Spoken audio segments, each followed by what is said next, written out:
is ischemia? Ischemia is a condition in which the blood flow and thus oxygen is restricted or reduced in a part of the body. Coronary ischemia is the need for decreased blood flow and oxygen to the heart muscle. What is ischemic heart disease? It's the term given to heart problems caused by narrow heart arteries. When arteries are narrow, less blood and oxygen reach the heart muscle. This is also called coronary artery disease and coronary heart disease. This can ultimately lead to heart attack.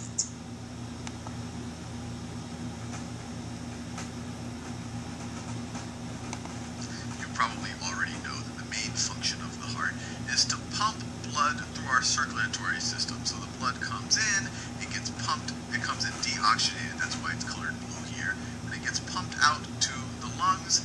It gets oxygenated in the lungs, then it comes back into the heart to get pumped out to the rest of the body, so to make sure that the oxygen is distributed.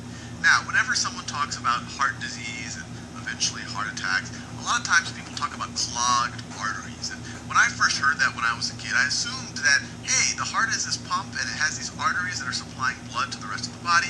That must be what people are talking about when they talk about clogged arteries. Maybe some type of clogging forms in these really big arteries over here, and at some point they get so big that the blood can't flow through them, and then the person dies. And that's what I used to think what a heart attack was when I was a kid. But this is not the case. This is not the case. When people talk about coronary artery disease, when they talk about clogged arteries, they're not talking about these big arteries or the big veins that are going to or away from the heart. They're actually talking about the smaller arteries that are actually supplying blood to the heart. So when people talk about coronary artery disease, when they're talking about clogged arteries, not these big pipes, they're talking about the supply of blood to the heart. So the first thing when people talk about kind of clogged arteries, the official thing they're referring to is atherosclerosis. Fancy word, but all it really means is, let me show you, atherosclerosis. And I'm not going to go into the details of how these arterial walls actually thicken. I could probably do a couple of videos on that. But the general idea, if this is an artery over here, over time you have these plaques develop. You have these plaques develop inside of the arterial wall, and they restrict the amount of blood that can flow through the artery. And these plaques, these are kind of combinations. These plaques right here are combinations of lipids. So lipids are things like cholesterols and fats, and you also have a bunch of white blood cells in here.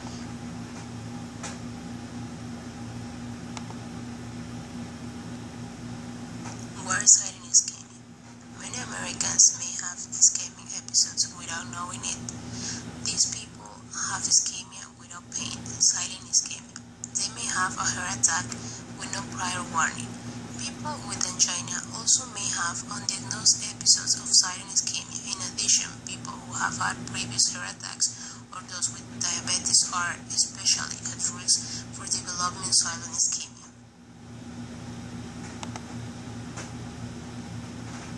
Having an exercise stress test or wearing a Holter monitor, a battery-operated portable tape recording that measures and records your electrocardiogram continuously, usually for 24-48 hours, are two tests often used to diagnose this problem.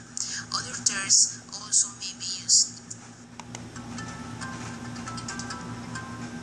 The JAMA Network.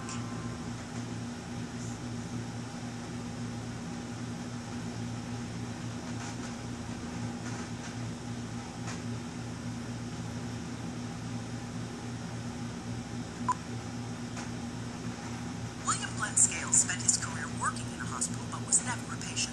So at the age of 55, to finally suddenly find myself diagnosed with heart disease that required heart surgery was very, very traumatic. In some patients with coronary disease, mental stress can induce myocardial ischemia, which results from decreased blood flow to the heart. We really set out to see if we can test whether a treatment focus on psychological well-being, on emotional stressors, might have an impact on minimizing ischemia. We know very well that escitalopram as well as other SSRIs reduce depression as well as anxiety. Drs. Wei Zhang and Eric Velasquez from Duke University Medical Center and co-authors conduct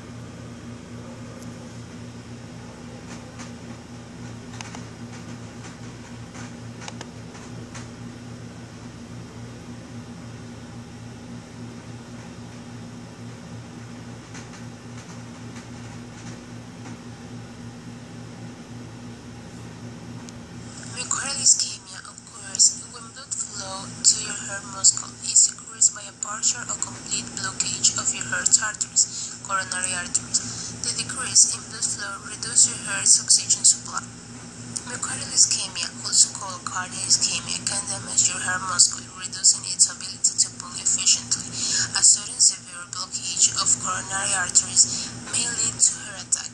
Myocardial ischemia may also cause serious abnormal heart rhythms. To pump blood through the body, it first has to provide blood to itself so that it can obtain oxygen and nutrients.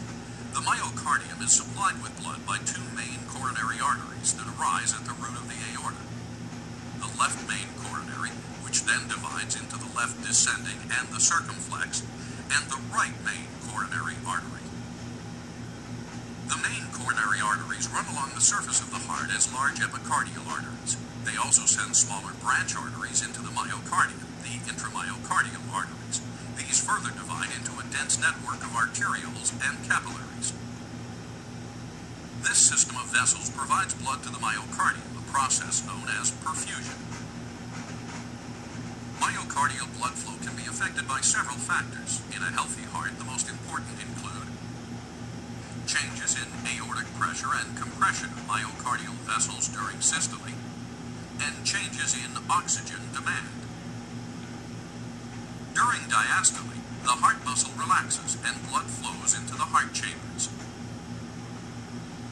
During the cardiac cycle, the contracting and relaxing heart muscle influences its own blood supply by changing the pressure in the aorta, which affects the flow of blood into coronary arteries, and alternately compressing and releasing the blood vessels in the myocardium. During the systolic phase, the pressure of the contracting cardiac muscle compresses the intramyocardial vessels. In addition, the increased pressure in the ventricles causes further compression of the coronary vessels, thus reducing myocardial blood flow.